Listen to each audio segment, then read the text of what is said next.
hope you are all well. Students, class 12 examination এর পর তোমাদের মধ্যে কিন্তু অনেক query এবং discussion চলছে about what is the next course to be taken. Graduation এ কোন সাবজেক্ট নিয়ে করবে, পরবর্তীকালে ক্যারিয়ারের জন্য কোন কোর্স করবে।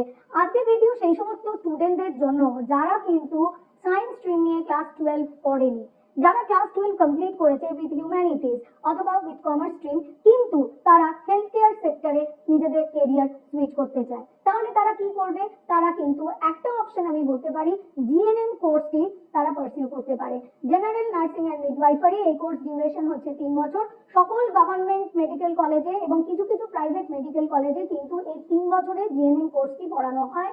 এবং এই জিএনএম কোর্সটি কিন্তু আমাদের দেখে নিতে হবে যে কলেজের আইএনসি এবং ডাব্লিউবিএনসি অ্যাপ্রুভাল আছে কিনা।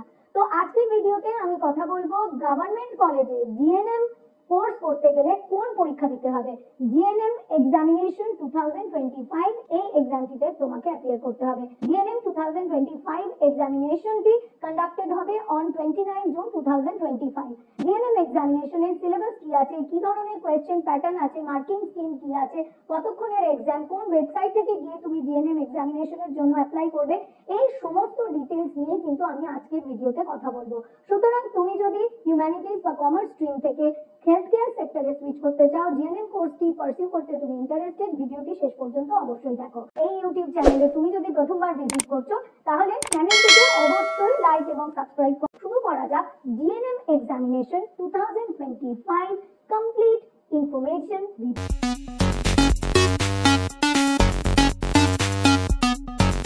জেনারেল নার্সিং অ্যান্ড মিডওয়াইফারি, এই কোর্সটির ডিউরেশন হলো 3 বছর। বোথ মেল এবং ফিমেল স্টুডেন্টসরা এই জিএনএম কোর্সটির জন্য অ্যাপ্লাই করতে পারবে। West Bengal joint entrance examination board OMR based common entrance test GNM 2025 conduct করবেন এবং এই পরীক্ষার র্যাঙ্ক দিয়ে তুমি কিন্তু ভেরিয়াস প্রাইভেট, গভর্নমেন্ট অথবা সেলফ ফিন্যান্সড ইনস্টিটিউশনে জিএনএম কোর্সটির জন্য আবেদন করতে পারবে। জিএনএম 2025 এক্সামিনেশনটি কন্ডাক্টেড হবে 29 জুন 2025। এএনএম জিএনএম 2025 যে এক্সামিনেশনটি হবে তার প্যাটার্ন অফ কোয়েশ্চেন পেপার দেখে নেব। প্রথমেই জানিয়ে রাখবো যে এই জিএনএম 2025 এক্সামিনেশনে সাবজেক্ট হিসেবে থাকছে life science, physical science, basic English, mathematics, general knowledge এবং লজিক্যাল রিজনিং। এই কোয়েশ্চেন পেপারটি কিন্তু মাল্টিপল চয়েস কোয়েশ্চেন পেপার হবে, যেখানে 4টি আনসার অপশন তোমার কাছে থাকবে। এই এক্সামিনেশনের ডিউরেশন হলো 90 মিনিট অর্থাৎ 1.5 ঘন্টা এবং এই কোয়েশ্চেন পেপারটি বোথ ইংলিশ এবং বেঙ্গলি ল্যাঙ্গুয়েজে থাকবে, এক্সেপ্ট বেসিক ইংলিশ এবং লজিক্যাল রিজনিং এর কোয়েশ্চেনগুলো কিন্তু শুধুমাত্র ইংলিশেই থাকবে। Life science, physical science, mathematics এগুলির সিলেবাস কিন্তু class 10 standard syllabus of recognized board or council follow করলে তুমি পড়তে পারবে। আর বেসিক ইংলিশ, জেনারেল নলেজ এবং লজিক্যাল রিজনিং এর জন্য তোমাকে ক্লাস 12 এর স্ট্যান্ডার্ড কারিকুলাম কনসাল্ট করতে হবে।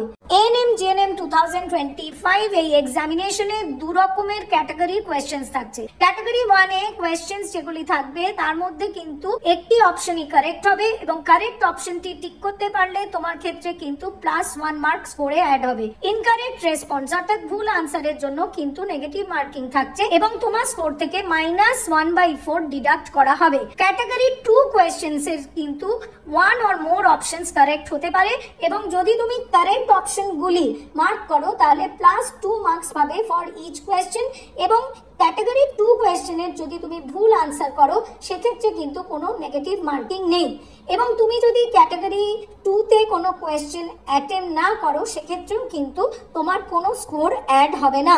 তাহলে লাইফ সায়েন্স সেকশন থেকে category 1 A number of questions থাকছে 30 এবং লাইফ সায়েন্স সেকশন থেকে ক্যাটাগরি 2 তে কোয়েশ্চেন্স থাকছে 10টি। সুতরাং লাইফ সায়েন্স সাবজেক্ট থেকে টোটাল নাম্বার অফ কোয়েশ্চেন্স থাকছে 30 + 10 দ্যাট ইজ ইকুয়াল টু 40 এবং total marks allotted in this section থাকছে 50। ফিজিক্যাল সায়েন্স সেকশনে ক্যাটাগরি 1 থেকে কোয়েশ্চেন্স থাকছে 15টি এবং ক্যাটাগরি 2 থেকে কোয়েশ্চেন্স থাকছে 5টি। Total number of question physical science থেকে থাকছে 20টি এবং টোটাল মার্কস অ্যালটেড থাকছে 25। বেসিক ইংলিশ সেকশনে শুধুমাত্র ক্যাটাগরি 1 কোয়েশ্চেন্স থাকছে 15টি, টোটাল নাম্বার অফ কোয়েশ্চেন্স থাকছে 15 এবং total marks allotted in basic English থাকছে 15। ম্যাথামেটিক্স সেকশনে ক্যাটাগরি 1 থেকে নাম্বার অফ কোয়েশ্চেন্স থাকছে 10 এবং ক্যাটাগরি 2 তে কিন্তু ম্যাথামেটিক্স সেকশনে কোনো কোয়েশ্চেন থাকবে না। টোটাল নাম্বার অফ কোয়েশ্চেন্স থাকছে ম্যাথামেটিক্স থেকে 10 এবং টোটাল মার্কস অ্যালটেড থাকছে 10। জেনারেল নলেজ সেকশনে শুধুমাত্র ক্যাটাগরি 1 টাইপ কোয়েশ্চেন্স থাকছে 10টি।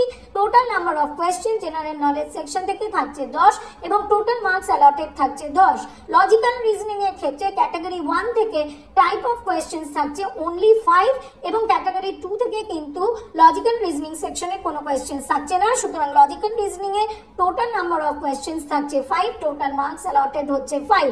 সুতরাং অল ওভার যদি আমি জিএনএম 2025 এর পেপার দেখি তাহলে total number of questions from all the sections combined থাকছে 85 ফ্রম ক্যাটাগরি 1 এবং ফ্রম ক্যাটাগরি 2 থাকছে 15 number of questions. Total number of questions GNM 2025 এ থাকছে 100 এবং টোটাল মার্কস অ্যালটেড থাকছে 115। জিএনএম 2025 পরীক্ষায় কারা অ্যাপিয়ার করতে পারবে? প্রথমেই বলে দিই, applicant must be a citizen of India, ভারতবর্ষের নাগরিক হতে হবে এবং ওয়েস্ট বেঙ্গলের ডোমিসাইল স্টুডেন্ট হতে হবে এবং ডোমিসাইল স্টুডেন্ট মানে লাস্ট 10 বছর তাকে কিন্তু আনইন্টারাপ্টেডলি এই ওয়েস্ট বেঙ্গল স্টেটে বসবাস করতে হবে এবং তৎসহ স্টুডেন্টকে কিন্তু 10+2 আইদার রেকগনাইজড বোর্ড থেকে কমপ্লিট করতে হবে অথবা 2025 এ অ্যাপিয়ারিং ক্যান্ডিডেটরাও কিন্তু অ্যাপ্লাই করতে পারবে ফর জিএনএম 2025 এবং অ্যাপ্লিকেন্টের মিনিমাম এজ হবে 17 ইয়ার্স অন 31 জুলাই 2025।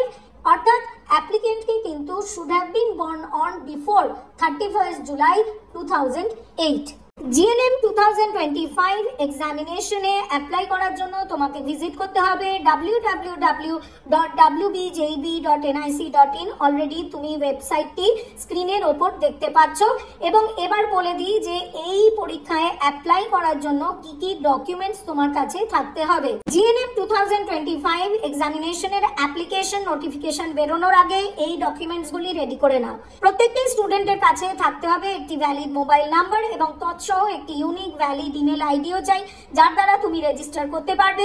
সঙ্গে রেডি রাখতে হবে নিজের government issued photo identity card, সেটি Aadhaar card, election ID card যেখানে তুমি নাম, father's name, gender, domicile, date of birth এগুলো দেখে ফর্ম ফিল আপ করতে পারবে এবং তৎসহ তোমাকে কিন্তু নিজের scanned copy of passport size photograph এটিও রেডি রাখতে হবে এবং একটি সাদা কাগজে কালো পেন দিয়ে ফুল সিগনেচার করে সেটিও স্ক্যান করে রাখতে হবে।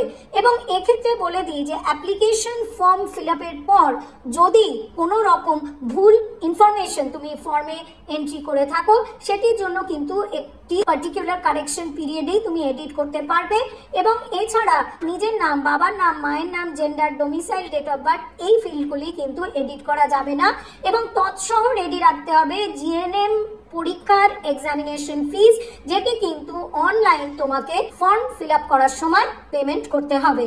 তাহলে স্টুডেন্টস, তোমরা জিএনএম 2025 এক্সামিনেশনের সমস্ত ডিটেইলস জেনে গেছো। এরপরেও তোমাদের মনের মধ্যে যদি কোনো কোয়েরিজ থাকে স্ক্রিনে দেখানো ফোন নম্বরে তুমি আমাদের সঙ্গে যোগাযোগ করতে পারো। তুমি তোমার কোয়েরি হোয়াটসঅ্যাপে এই নম্বরে জানাতে পারো, তুমি তোমার কোয়েরি কমেন্ট বক্সে আমাদের লিখে জানাও। তুমি অবশ্যই বেল আইকনটি প্রেস করে রাখো to receive update and alert.